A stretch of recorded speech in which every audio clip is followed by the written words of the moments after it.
Good morning, my dear students. Today I am going to demonstrate you the examination of first cranial nerve, and after that I will also discuss its applied aspect. तो सबसे पहले एक brief introduction कि first cranial nerve क्या है. First cranial nerve is known as the olfactory nerve and it carries very important spatial sense, that is olfaction. तो it is a pure sensory nerve, सिर्फ sensation ले जाती है, that is spatial sense, that is olfaction. तो after brief introduction next क्या है, instructions, कि हम पेशेंट को क्या इंस्ट्रक्शन देंगे. पेशेंट कंफर्टेबली चेयर पे बैठा होगा और हम उनसे पहले ये बता देंगे कि हम क्या करने जा रहे हैं. हम तुम्हारा एक जो नर्व होती है, सूंघने वाली नर्व, हम वो टेस्ट करने जा रहे हैं तुम्हारी दोनों तरफ से. तो तुम आंखें क्लोज करोगे जब हम एग्जामिन करने जाएंगे. एक अपना नॉस्ट्रिल नथना क्लोज करोगे. हम दूसरे नॉस्ट्रिल के पास में कुछ सब्सटेंसेस लाएंगे एक एक करके. तुम उसकी स्मेल पहचानोगे, वो हमको बताओगे, ठीक है. उसके बाद वो वाला हम जिससे टेस्ट कर रहे हैं वो नॉस्ट्रिल क्लोज करेंगे, दूसरा वाला ओपन करेंगे, दूसरे नॉस्ट्रिल को हम टेस्ट करेंगे. इसी तरह से वन बाय वन, और उसको तुम आइडेंटिफाई करोगे, बताओगे, और लास्ट तुम बताओगे दोनों में कोई फ़र्क तो नहीं था. ठीक है, स्मेल में तो एक जैसी थी, है कोई किसी की तरफ ज़्यादा है किसी तरफ कम था. ठीक है. ये हमने इनको इंस्ट्रक्शन दे दिए. Now third part is the precaution, कि हम प्रिकॉशन क्या लेंगे. प्रिकॉशंस में ये तो आ ही गए कि इंस्ट्रक्शंस हम प्रॉपर्ली दे रहे हैं और पेशेंट को सब कुछ मालूम होना चाहिए. दूसरी बात ये कि पेशेंट अवेयर होना चाहिए कि जो हम सब्सटेंसेस उसको स्मेल कराने जा रहे हैं उससे उसकी अवेयरनेस है कि ये नहीं है. हम 3 या 4 सब्सटेंसेस लेंगे, लेकिन हमको 8-10 सब्सटेंसेस के नाम बता रहे हैं. ये बताएंगे उनकी स्मेल ये आइडेंटिफाई कर सकते नहीं. अगर ये किसी चीज़ की स्मेल आइडेंटिफाई नहीं कर सकते, वो चीज़ हम इनके सामने नहीं रखेंगे. सिरका की स्मेल आइडेंटिफाई कर लोगे? जी सर. ठीक. लौंग के तेल की? जी सर. अच्छा. उसके अलावा हींग टेस्ट कर लोगे? जी सर. कोई इत्र अगर हम दें? जी सर, कर लेंगे. ठीक है. कॉफ़ी वगैरह? जी सर. मैंथा? जी सर. Peppermint oil? जी सर. आयोडेक्स है जी सर. या विक्स है? जी सर. Rose water? जी सर. प्याज की खुशबू? जी सर. ठीक. कोई फ्रूट्स वगैरह हम दें, पहचान लोगे? जी सर. तो these are the important substances. ये भी हमको बता दिए क्या क्या आप ले सकते हैं टेस्ट करने के लिए, और ये सबको आइडेंटिफाई कर सकते हैं. इन्हीं में से हम इनको देना है. नेक्स्ट जो इम्पॉर्टेंट प्रिकॉशन है कि वो प्रिकॉशन ये है कि हम उससे पहले इनसे हिस्ट्री लेंगे. हिस्ट्री में कोई अभी रिसेंटली तुम्हें कॉमन कोल्ड तो नहीं हुआ है, नज़ला जुकाम तो नहीं हुआ? No sir. तुम्हें कोई वायरल या फ्लू लाइक कोई इन्फेक्शन तो नहीं हुआ इधर? No sir. नाक तो नहीं बही है तुम्हारी? No sir. कोई चोट तो नहीं लगी है तुम्हारे नाक में? नो या सर. कोई हेड इंजरी? No sir. कोई एपिलेप्सी मिर्गी टाइप का अटैक तो कभी लाइफ में नहीं पड़ा है? नहीं सर. अच्छा, ठीक है. और ये आपने कुछ पूछ लिया उनसे, और उसके बाद में हम और प्रिकॉशन है कि हम एग्ज़ामिन करेंगे, इनके नॉस्ट्रिल एग्ज़ामिन करेंगे इसी चीज़ के लिए कि ये कोई ऑब्स्ट्रक्शन तो नहीं है, कोई कंजेशन तो नहीं है. ठीक है, वो हम एग्ज़ामिन करेंगे. उसके अलावा हम एक प्रिकॉशन के अमोनिया नहीं देंगे. अमोनिया से क्या होता है, अमोनिया एक इरिटेटिंग सब्सटेंस है और उसके जो स्मेल है वो पार्टली फर्स्ट क्रेनियल नर्व के थ्रू जाती है, पार्टली फिफ्थ क्रेनियल यानी ट्राइजेमाइनल नर्व के थ्रू जाती है. तो उसमें फिर थोड़ा आइडेंटिफाई करने में थोड़ा मुश्किल होता है, परेशानी होती है. तो ये हमारे प्रिकॉशंस हो गई. Now third part I am going to start examination. तो एग्जामिनेशन से पहले हम इनके नेज़ल कैविटी को एग्जामिन करते हैं. Left nasal cavity, there is no congestion, no inflammation, no swelling, no nasal polyp, no deviated nasal septum, कोई obstruction नहीं लग रहा है. राइट नेज़ल कैविटी में भी there is no swelling, no inflammation, no congestion, कोई नेज़ल पॉलिप नहीं दिखाई पड़ रहा, किस तरह का डेविएटेड नेज़ल सेप्टम नहीं है. ये हमने एग्जामिन कर लिया. अब हम ऑल्फैक्टरी नर्व का एग्जामिनेशन स्टार्ट करेंगे. आंखें क्लोज कर लो बेटा तुम. जी सर. और एक नोस्ट्रिल क्लोज कर लो. अब हम इस नोस्ट्रिल से हम करीब में ला रहे हैं, तुम वन बाय वन बताना, आइडेंटिफाई करना इसकी स्मेल. Sir long. लॉन्ग है, गुड. अच्छा, अब इसको बताओ. सर हींग. हींग है.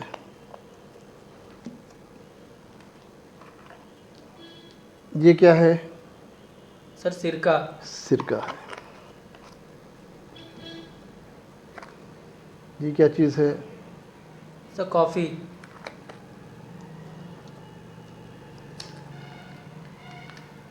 ये क्या है? सर इत्र। इत्र है। अब तुम इधर का नॉस्ट्रिल क्लोज कर लो, हम थोड़ा सा सीक्वेंस बदल देंगे, इसको पहचानो। सर हींग। हींग है। ये क्या है? Sir coffee. ये क्या चीज़ है? सर सिरका। सिरका है, गुड। ये क्या है? सर लौंग। लौंग। और लास्ट एक और है, ये क्या चीज़ है? सर इत्र। इत्र है। That's good.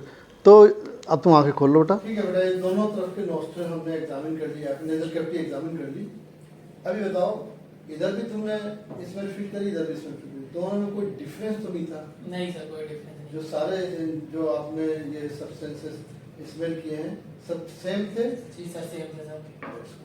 ठीक है, बहुत बढ़िया। नाउ नेक्स्ट पार्ट है कि आप अपने एग्जामिनर को फिर बताएंगे, एक्सप्लेन करेंगे कि sir I have examined the patient for the first cleaner after giving proper instructions, after taking all precautions, my result is his first cleaner nerve, that is olfactory nerve, both sides are patent, normal, there is no abnormality in first cleaner nerve।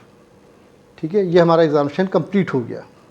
ये हमारे तो brief introduction था, instructions थे और precaution थे, फिर examination था, फिर एग्जामिनर को एक्सप्लेनेशन था। द लास्ट पार्ट, अब एग्जामिनर आपसे क्वेश्चन पूछ सकते हैं, वाइवा वो सी। एग्जामिनर क्या क्वेश्चन पूछ सकते हैं, उसका आंसर के लिए आपको तैयार होना चाहिए। तो पहली बात तो कि एग्जामिनर पूछ सकते हैं कि क्या क्या इंस्ट्रक्शंस आप देंगे, वो आपने बता दिया। नेक्स्ट पूछ सकते हैं कि क्या क्या प्रिकॉशंस लेंगे, वो भी आपने बता देंगे आराम से। देन एग्जामिनर का एक क्वेश्चन हो सकता है कि what are important characteristics of first cranial, that is very important. तो first cranial pure sensory nerve है, इट कैरीज ऑल्फेक्शन सेंसेस, और एक इम्पॉर्टेंट कैरेक्टर इसका है कि it is the only cranial nerve which does not pass through thalamus. Second cranial nerve से 12th cranial तक सारी नर्व्स थैलेमस से पास होती हैं, बट ये नर्व थैलेमस से पास नहीं होती। नेक्स्ट जो इम्पॉर्टेंट इसका कैरेक्टरिस्टिक है कि इट हैज़ नो न्यूकार्टिकल रिप्रेजेंटेशन, क्योंकि जितनी भी नर्व्स हैं वो थैलेमस से पास होकर न्यूकार्टेक्स में पहुंचती हैं, लेकिन ऑल्फैक्टरी नर्व न्यूकार्टेक्स में नहीं पहुंचती। ठीक है, तो न्यूकार्टिकल रिप्रेजेंटेशन नहीं होता, ऑल्फैक्टरी कार्टेक्स दूसरी जगह पहुंचती है। एक इम्पॉर्टेंट इसका कैरेक्टरिस्टिक ये हो गया। दूसरा इम्पॉर्टेंट कैरेक्टरिस्टिक इसका ये है कि इसके रैपिडली एडेप्टेड रिसेप्टर से रैपिड एडेप्टेशन होता है इसके अंदर। नेक्स्ट एक और इम्पॉर्टेंट इसका कैरेक्टरिस्टिक है कि ये नर्व ऑल्फैक्टरी और सेकेंड नर्व जो है ऑप्टिक, ये दोनों नर्व ब्रेन स्टेम से ही पास नहीं होती। बाकी 3rd से लेकर 12th तक वो सारे ब्रेन स्टेम के अंदर ही सबके न्यूक्लियाई होते हैं, चाहे वो सेंसरी पार्ट जा रहा हो, चाहे मोटर नर्व हो वहाँ से निकल रही हो, तो वहाँ उसके न्यूक्लियाई ब्रेन स्टेम के अंदर। ये नर्व और ऑप्टिक नर्व ब्रेन स्टेम से भी पास नहीं होती। नेक्स्ट इसके जो रिसेप्टर्स हैं वो रिसेप्टर्स कीमो रिसेप्टर्स कहलाते हैं, क्योंकि केमिकल सब्सटेंसेज होते हैं उसी की स्मेल से, वेपर से ये एक्टिवेट होते हैं। नेक्स्ट इसके रिसेप्टर टेली रिसेप्टर्स भी हैं कि बाहर से स्मेल आ रही है, बाहर से चीज़ें आ रही हैं, वेपर्स आ रही हैं और पर्सन को स्मेल फील हो रही है। टंग में तो आपने फूड रख दिया, टंग में उसका टेस्ट सेंसेशन हो गया। रॉड्स एंड कोन्स, लाइट जब पहुंची रॉड्स एंड कोन्स में तब आपके विज़न का जो रिसेप्टर स्टिमुलेट हुए, और आवाज़ अंदर इंटरनल ईयर में पहुंची ऑर्गन ऑफ कोटाई में, वो रिसेप्टर स्टिमुलेट हुए। लेकिन ये इसके receptor they are direct contact with the atmosphere, ये इंपॉर्टेंट एक इसका फीचर हो गया। और अब आपसे नेक्स्ट क्वेश्चन क्या पूछ सकते हैं, नेक्स्ट पूछ सकते हैं व्हाट इज़ ऑल्फैक्टिव पाथवे।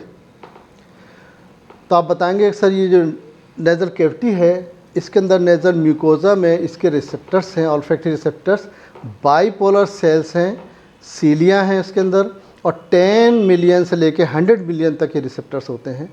फिर फर्स्ट आर्डर न्यूरॉन यहाँ से ऊपर जाता है, एथमॉइड बोन की क्रिपिफॉर्म प्लेट को पियर्स करता है और फिर ऑल्फैक्टिव बल्ब में पहुँचता है। ऑल्फैक्टिव बल्ब में जाके साइनप्स होते हैं फर्स्ट आर्डर न्यूरॉन।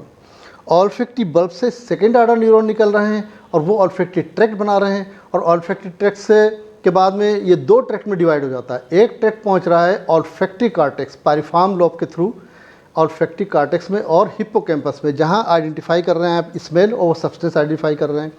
नेक्स्ट जो ट्रैक्ट हैं फाइबर से वो पहुंच रहे हैं हाइपोथैलेमस में और लिम्बिक सिस्टम में, which is concern with emotions. तो चूँकि अच्छी स्मेल है तो आपके इमोशंस कुछ और होंगे, बुरी स्मेल है तो इमोशंस चेंज हो जाएंगे, लाइक दैट। तो ये इसका टर्मिनेशन हो गया, ये आपका ऑल्फैक्टिव पाथवे हो गया। नेक्स्ट क्वेश्चन क्या हो सकता है, व्हाट इज़ ऑल्फैक्टिव फैटिग। हमने बताया था कि रैपिड एडेप्टेशन था इसके रिसेप्टर्स में, अगर बहुत ज़्यादा रैपिड एडेप्टेशन हो गया to all odoriferous substances within minutes और विद इन सेकेंड्स, तो that is known as olfactory fatigue. अब आपसे और कुछ क्वेश्चन पूछ सकते हैं एग्जामिनर्स। क्या क्वेश्चन पूछ सकते हैं कि what is anosmia. Anosmia is complete loss of smell sensation. ये टेम्परेरी हो सकता है या परमानेंट हो सकता है। टेम्परेरी एनोस्मिया वो होता है जैसे कि कॉमन कोल्ड हुआ, राइनाइटिस हुई, या कभी कोविड में भी आपने सुना होगा कि सेंसेशन या ऑल्फैक्शन लॉस हो गया, और नेज़ल पॉलिप है या नेज़ल डेविएटेड नेज़ल सेप्टम है कि जब ये डिसीज़ या ये प्रॉब्लम ओवर हो जाती है तो स्मेल वापस आ जाती है। सेकंड हो सकता है परमानेंट एनोस्मिया। परमानेंट एनोस्मिया वो कंडीशन है जहाँ पर permanently loss of smell sensation, जैसे कि हेड इंजरी हो जाए, या ऑल्फैक्टरी कॉर्टेक्स वो इंजर्ड हो जाए, या ऑल्फैक्टरी पाथवे इंजर्ड हो जाए, या रिसेप्टर्स ही इंजर्ड हो जाए, या ओल्ड एज में डीजेनरेशन हो जाए पूरे ऑल्फैक्टरी पाथवे का, तो परमानेंट एनोस्मिया हो जाता है। ठीक है, तो ये हो गया एनोस्मिया का पार्ट।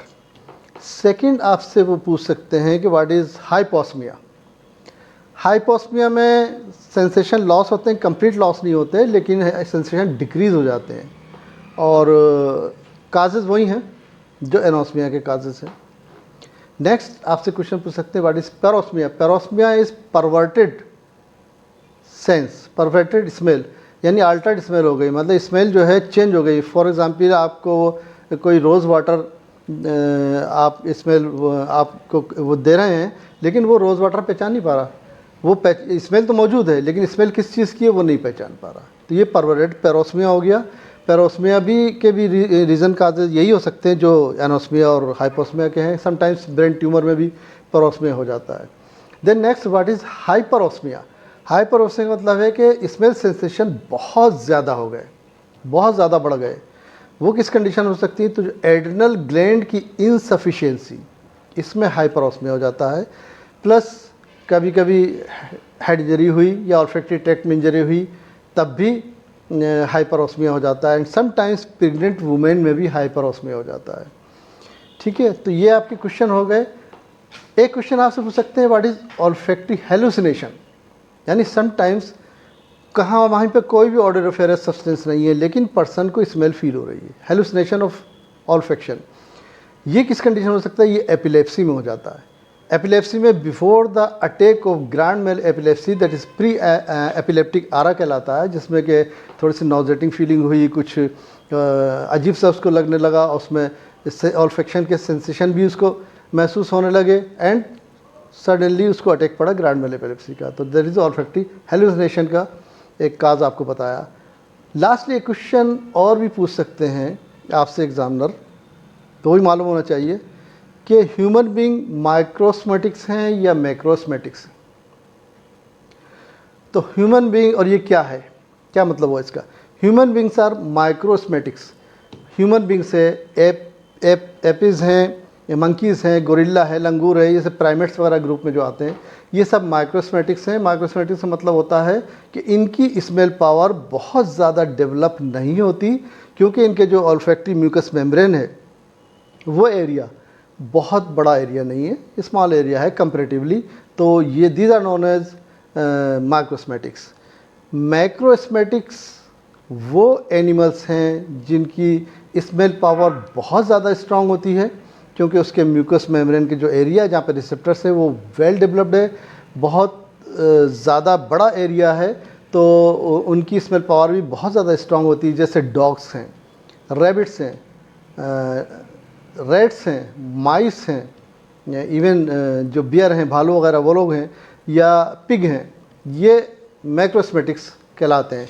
तो ठीक है, ये हमारा कंप्लीट हो गया। तो first brief introduction, second instructions, third precautions for examination, fifth explain किया आपने, एक्सप्लेनेशन टू द एग्जामिनर, और लास्टली एग्जामिनर क्या पूछ रहा है, वाइवा ओसी। तो यहाँ पे कंप्लीट हो गया है एग्जामिनेशन पार्ट फर्स्ट क्लिनर का।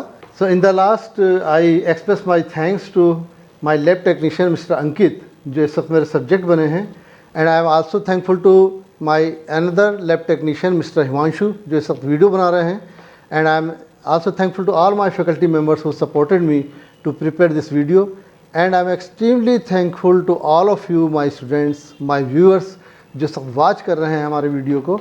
तो स्टॉप करते हैं यहाँ पर, और बस आप लोग हमारे स्टूडेंट्स मेहनत करें, खुश रहें और सक्सेसफुल रहें और खूब मेहनत करें।